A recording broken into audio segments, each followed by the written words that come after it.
Welcome back, everyone, as we sit down and preview what will be round 4 this weekend in the Northeast Conference. And I have Tom O'Connor joining me again. And thanks for joining me, Tom. It's going to be a ripper round 4.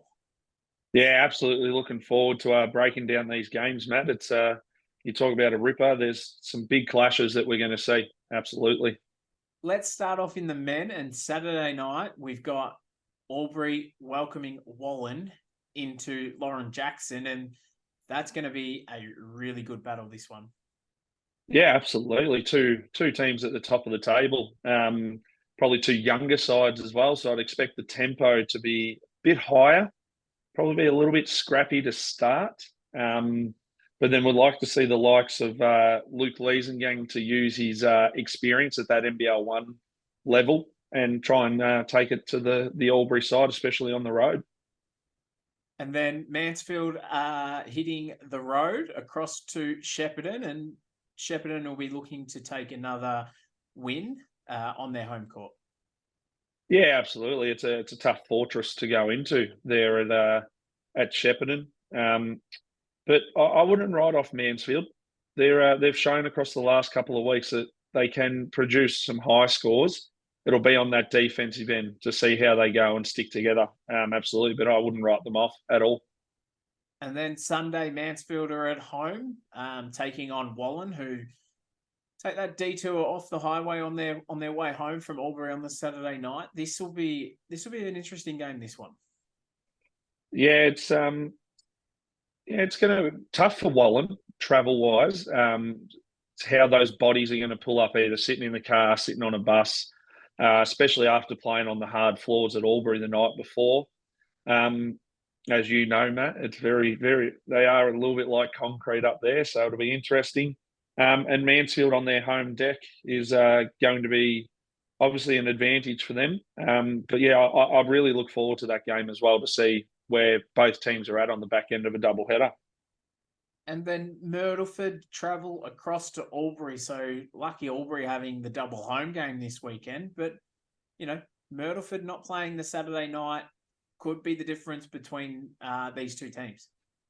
Yeah, absolutely. It's probably a younger group, and Tyler Barker, I know he'll want to lead the charge of speed throughout that group.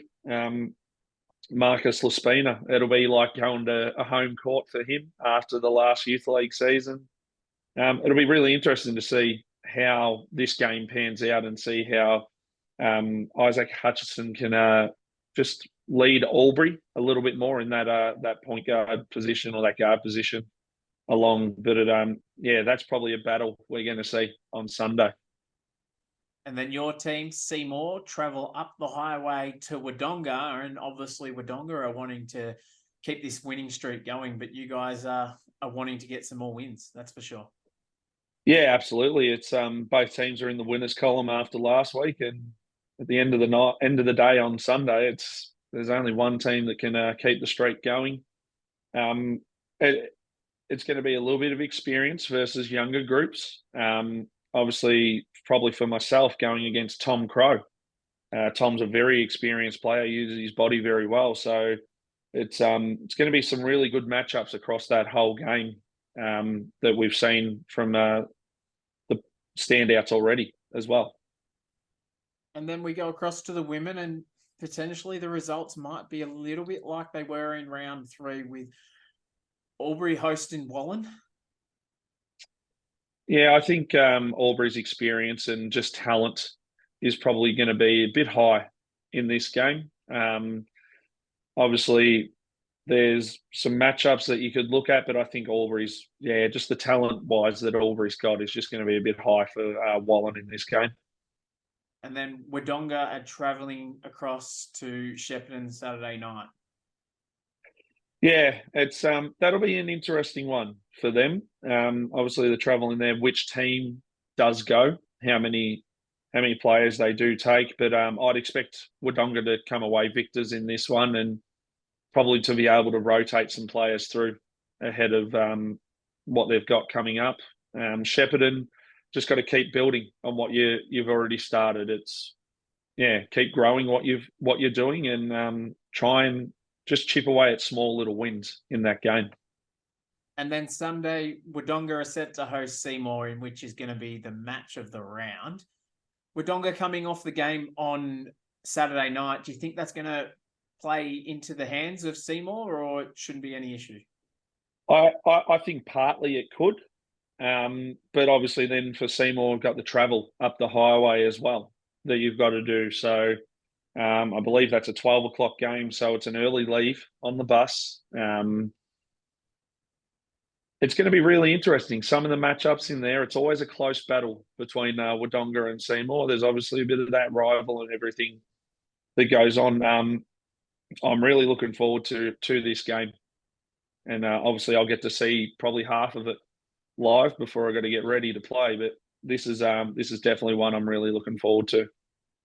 That's going to be what is round 4 in the Northeast Conference, and I know we're looking forward to filling the stands of these venues on the weekend. So make sure we get in and support our local clubs. And until then, we'll get on a call post round 4, let's say, Tom, and we'll see how the results go. Yeah, absolutely. Enjoy the weekend of hoops, everybody that's out there, and make sure that you are getting to all the venues, not just in the Northeast, but Northwest, Southwest, Gippsland. Make sure you're tapping into all those venues and enjoying your hoops. Good luck to teams over the weekend, and spectators, enjoy your Saturday night and Sunday of CBL hoops.